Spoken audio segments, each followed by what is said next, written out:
Dios les bendiga. ¿Cómo estamos? Preguntas al pastor. Bienvenidos una vez más. Tenemos un invitado. Hoy tenemos otra vez con nosotros al hermano Salgado, Bertín Salgado, ¿verdad? Que está pastoreando en Chicago, ¿verdad? Seguimos con la entrevista de la semana pasada, ¿verdad? La semana pasada el pastor nos estaba hablando de cómo fue su proceso cuando se convirtió, cuando vino al pastorado, cómo se estableció en México. Pastor, bienvenido. ¿Cómo está? Gracias una vez más por la invitación. Gracias, pastor. Amada audiencia, Dios me los bendiga. Gracias por estar con nosotros. Adelante, pastor, síganos platicando. Usted nos decía que comenzó su pastorado, le costó, pero sin querer ya se puso de pastor. Después de que estuvo de pastor allá, ¿cómo es que vine para Chicago? Bueno, igual fue un proceso un poco difícil porque sin recursos, lo poquito que yo llevaba para permanecer allá esos 3 meses. En realidad, yo había vivido aquí por espacio de 10 años y en esos 10 años, 6 fueron desperdiciados porque viví en alcohol, en vicios, en cosas malas, aunque ganaba mucho, trabajaba mucho, pero no me rendía nada. Después de los últimos 4 años fue que ya estuvimos en la iglesia y pudimos hacer algo, pudimos ahorrar un poco, comprar algunas propiedades en México. Bueno, para cuando decido quedarme a pastorear allá, y mi esposa se regresa, ella tardó aproximadamente 6 meses aquí. Sí, se sentía contenta de que yo me quedé a hacer la voluntad de Dios, me quedé con mi hijo Luis Enrique, que ahora es el pastor en la iglesia aquí en Chicago. Tiene ahora pues más de 30 años, pero en aquel tiempo tenía 5 años. Él se quedó conmigo, nacido aquí en Estados Unidos, pero se quedó a estar conmigo, a empezar la obra allá. Él era el baterista en la iglesia. El primer instrumento que compramos fue una batería y él fue el primer músico, el primer ministro de alabanza que tuvimos a los 5 años. Quique, ¿verdad? Quique, él es Quique, ahora es director de jóvenes aquí en el estado de Illinois. Muy bien. Pero bueno, los inicios fueron difíciles. Tuvimos que vender una propiedad que teníamos para poder mejorar un poquito lo que era el templo, comprar sillas en vez de esas bancas que de repente se movían los ladrillos, se caía la tabla y una vez se machucó alguien y dije no puede ser, tengo que hacer algo y no había de dónde, pues vendimos una casa y de ahí mejoramos el lugar. ¿Y usted tenía un empleo secular? No.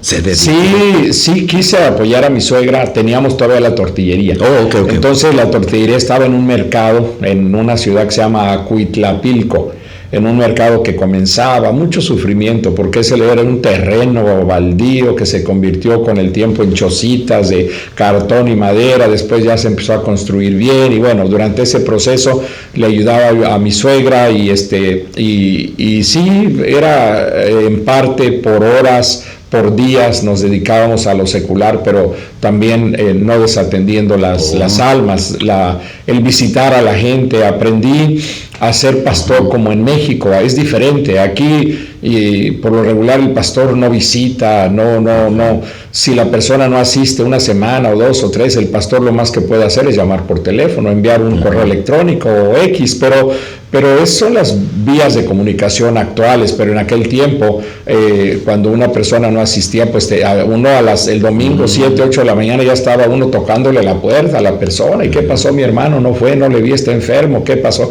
Así es como comencé a pastorear y yo veía muchas necesidades. Cosa que me costó mucho trabajo a mí fue aprender a pedir, a motivar a la gente a dar para Dios, a dar para la iglesia, porque yo estaba acostumbrado a darles a ellos. ¿Me entiende? Y yendo yo de aquí, la gente lo que esperaba era que el que está predicando y que viene del norte y que a lo mejor trae dinero y que a lo mejor él me va a ayudar y cosas. Entonces, la verdad sí, yo ayudaba a la gente y algo que tuve que pedirle un consejo claro, y lo recuerdo bien con el hermano Dro, le dije, bueno, yo quisiera dar mi reporte de diezmos, de ofrendas, de crecimiento financiero, pero la gente donde yo estoy está muy quebrada y los jóvenes nunca trabajan, hay actividades, no pueden ir, no pueden hacer, en fin. Y él lo que dijo, enseñe palabra, enséñeles a ofrendar, enséñeles a diezmar. No, pastor, le dije, hermano, ¿cómo yo les voy a recibir si está la viuda, está el que no tiene trabajo, está el que no, usted si no les enseña, ellos no van a prosperar? Entonces él me ayudó mucho en mis dudas, en mis temores, y sus consejos fueron muy valiosos verdaderamente. igual yo era tan escrupuloso en comer. Si no era comida de mi mamá cuando estaba soltero, no comía de nadie. Si no era comida de mi esposa ya casado, no comía de nadie. Cuando mi esposa se vino, batallé porque hasta la comida que otras personas me daban en la casa de mi suegra no me caía bien, y de repente iba yo a visitar y yo le decía al hermano, pues yo a veces no acepto ni lo que me dan de comer. Hermano, el siervo de Dios tiene que comer lo que le pongan enfrente. Usted coma, así le den lo que le den, usted coma. Bueno, muchos consejos que fueron básicos, son básicos, yo entiendo ahora, pero que yo no lo sabía, y bueno, esos fueron mis inicios al estar pastoreando, por iniciativa propia. Casi siempre busqué a la gente, no esperaba que la gente me buscara a mí, sino que yo buscaba a la gente, y eso por consiguiente trajo crecimiento. Entonces es una clave en el guía espiritual, pastor. Sí, desde luego. No estamos en un llamado como lo es, por ejemplo, una profesión de un gerente, un manager, un jefe de turno, de piso en una compañía o en una tienda donde la gente te busca y tú pones tu oficina y la gente pide audiencia para poder verte. Hay pastores que eso creen que así es el pastorado. No, el pastor tiene que oler a oveja, tiene que estar entre la gente, entre el rebaño. Entonces es algo que eso desde un principio me encantó. Soy tímido, soy muy reservado, muy callado, ahora ya no tanto, pero en aquel tiempo, en mis inicios, tenía que vencer ese temor de ir y tocar, de ir y meterme, de ir y conocer sus problemas, amén. Y claro, eso me daba base para el mensaje del domingo. Amén. Entonces, pues así fue como comencé. Literatura, pues me ayudó mucho, la literatura del hermano Tomás. Con el tiempo él me invitó a predicar varias veces a su iglesia en Tláhuac. Cuando me escuchó predicar y enseñar, me invitó incluso a que fuera parte de los instructores del Instituto Bíblico. Y yo le decía, hermano, si yo nunca tuve Instituto Bíblico y ahora, no, usted va a ser instructor, usted es maestro. Y digo, doy la gloria y la honra al Señor Jesús, porque sin haber estado como alumno, Él me pone como instructor. Entonces, claro, uno enseñando aprende. Y eso siempre le digo a los pastores nuevos. ¿Quieres aprender? Enseña. Cuando tú enseñas, tú aprendes también. El que enseña, yo siempre digo, el que enseña aprende doble. Claro, aprende doble. Entonces, así fue como estuvimos casi 5 años en México. 5 años. Para fines del 99, desde el 94 al 99, logramos ese lugarcito donde hacíamos los cultos al principio, después ya no fue, sino un lugar más grande. Con el tiempo y en la última inversión que yo hice, compré un microbús y lo usaba, yo manejaba para Pantitlán, para el metro, y lo utilizaba como chofer. Yo de ahí sacaba algo de mi sustento. Ya estaba mi esposa, mis hijas conmigo, me ayudaron mucho en mis inicios. Me sostenía de lo del microbús. Con el tiempo mi suegra puso su casa en venta y yo le decía, pues tengo el microbús, lo voy a vender y le compro su casa para mejorar el templo. Si es para el templo, te la dejo barata. Es más, déjame el microbús y dame la diferencia. Dice, así mi hijo se ocupa, él maneja el microbús. Y bueno, hicimos ahí un trueque, un negocio, y me dejó la casa y ahí construimos el templo que hasta este día existe ahí, en la avenida del Peñón y Nardos, en Chimalhuacán, Estado de México. Iglesia Manantial de Vida. Ahí fue que empezó Manantial de Vida. ¿Y cómo es que se viene para acá, para Chicago?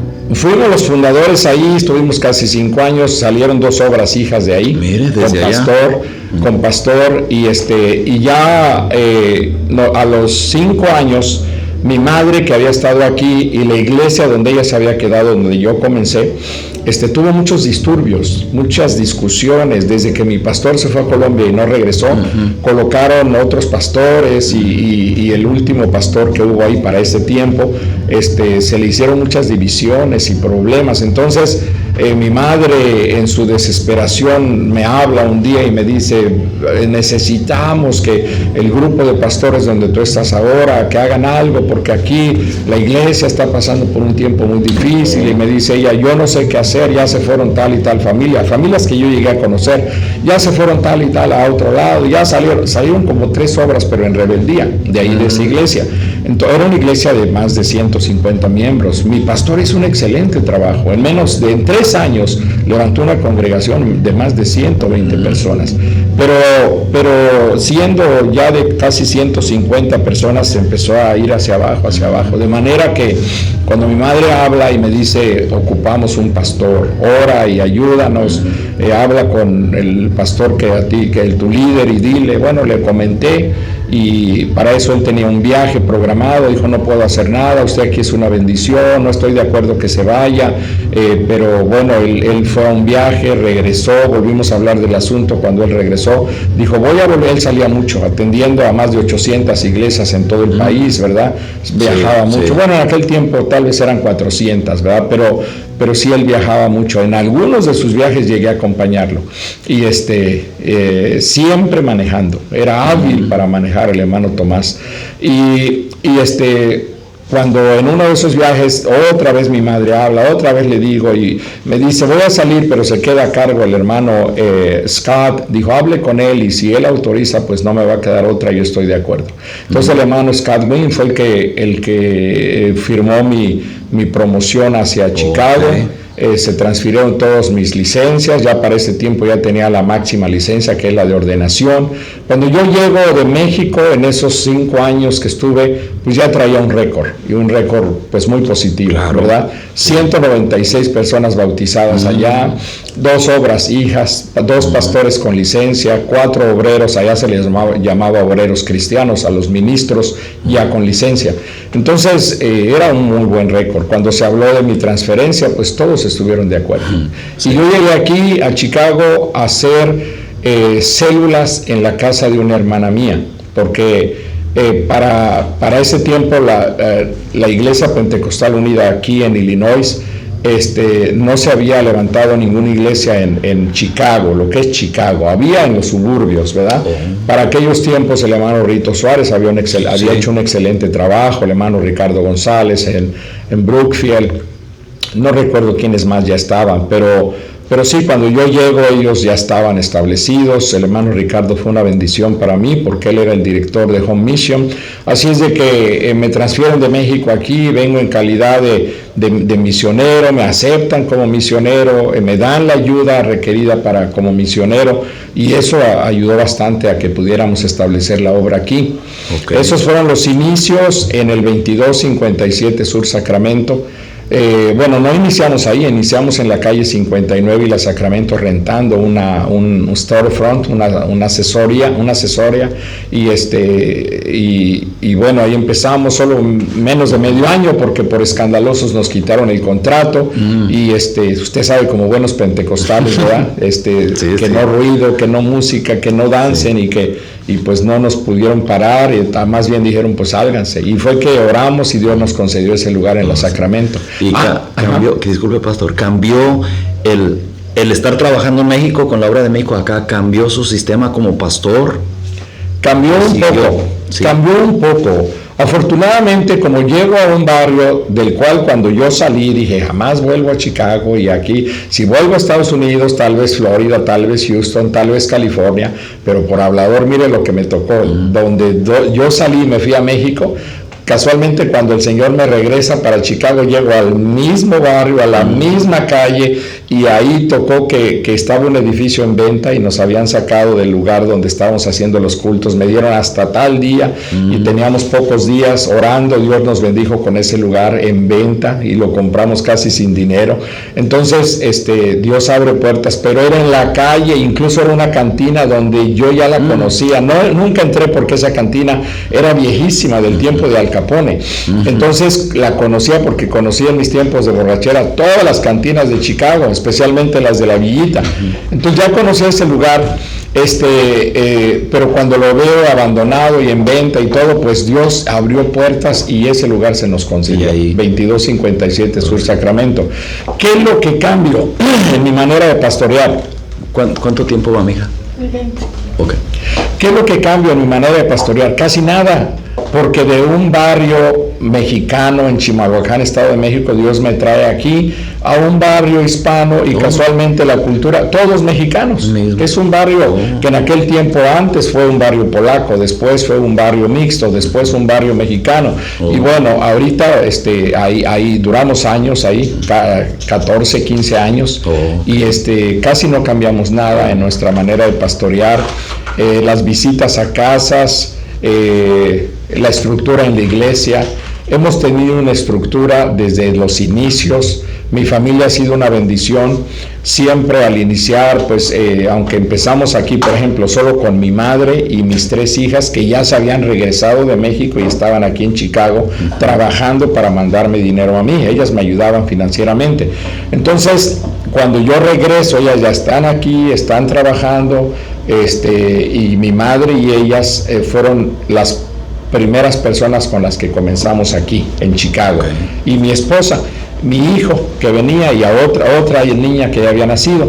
Entonces ya estamos aquí en Chicago y los inicios fueron así, pero ¿dónde empezamos? Empezamos en la casa, en el basement de una hermana mía. Ella fue la primera, la hermana Adela Salgado, mi hermana. Entonces ahí empezamos. Fue una persona que se añadió, fueron 2, fueron 3, de ahí a la Sacramento y la 59, ahí rentamos 6 meses, de ahí a la Sacramento y la 23, ahí es donde está el templo, y bueno, el sistema no cambió mucho, la estructura tiene que ser sólida, una estructura sólida donde ya hay estructura, aunque haya poca gente. Teníamos escuela dominical, se le enseñaba a los niños, teníamos directora de dama, aunque hubiera solo 2 damas, teníamos líder de jóvenes, aunque solo fueran mis hijas, las jóvenes, pero había líder de jóvenes, teníamos líder de alabanza, aunque solo hubiera el de la batería y la guitarrita, pero había líder de alabanza. Entonces igual el evangelismo, me encanta el evangelismo en las casas, y eso me fue llevando a descubrir el trabajo en células, a partir de... No desde los inicios, pero después de algunos años de estar con la estructura tradicional, observamos que cambiando un poco la estructura a células 100% iba a haber mucho más crecimiento, y eso hicimos. Ya fue para el año, más o menos el año 2013, que nos enfocamos 100% en que todo se hiciera por células y cambiar la estructura, el estatus de la iglesia, de una iglesia con células a una iglesia de células, solamente células para todo. Y hicimos un cambio muy drástico, pero fue bueno, porque el crecimiento comenzó a verse. Al caer en ese estatus de las células, hermano, lo que también vino es que teníamos gente que venía de muy lejos. Entonces establecimos una célula, por ejemplo, para el sur de Chicago, otra para el norte de Chicago, otra para el west de Chicago, otra para allá, y así fue como con el tiempo esa célula se multiplicó. Hablamos, por ejemplo, de la de Hammond, Indiana. Venían familias desde allá. Hicimos célula allá y venían el domingo, y célula allá entre semana y venían el domingo. El líder de células logró multiplicar esa célula y eran 2, ya no eran 10, 2 hermanos, eran 20, 18, 16 en las 2 células. Se volvieron a multiplicar. Le hablo de un proceso de quizá no 6 meses, un año, avanzaron 2 años, pero ya a la vuelta de 2, 3 años ya eran 5 células. Dijimos 5 células y vienen desde allá. ¿Por qué no colocar un pastor allá? Y fue como surge la iglesia de Hammond, Indiana, con el pastor, el hermano Víctor, que él fue el líder de células allá, y ahora él es el pastor con su licencia, y él incluso ya está estableciendo otros puntos de predicación. Ya tiene 2 asistentes con licencia y está estableciendo puntos de predicación también. Entonces así como se abarca más. No es lo mismo tener una puerta abierta donde entran cada domingo pues 1 o 2 invitados, visitantes, a tener 10 puertas, 20, 50 puertas abiertas en la ciudad. Sí. ¿Cuánto tiempo va? A ver, pues básicamente, si ponen atención ahí, no sé si hay... el pastor nos está dando oro. Básicamente es por las casas. Aquí, pónselo al pastor. Gracias. Las células, ¿verdad, pastor? Es clave. Es clave las células. Entonces, por ahí para ministros, líderes que quieran... yo estoy aprendiendo de esto, ¿verdad? Trabajamos, el pastor algo así está trabajando, pastor. Sí. Y yo veo que le avanza. Entonces, gracias, pastor, por eso que nos enseña. Gracias porque lo enseña. Les pido por ahí que le pongan un like a Facebook si le está gustando esta entrevista, en mi canal de YouTube, ponle allí para que te lleguen tus notificaciones, ponle a la campanita, ¿verdad? Y seguimos con última pregunta. ¿Cuánto nos queda, amiga?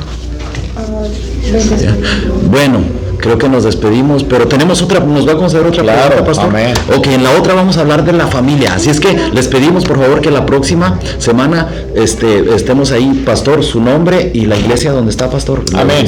Estamos en Chicago, 6003 al sur de la avenida Marshall, y hay células a lo largo y ancho de la ciudad, incluso en algunos suburbios.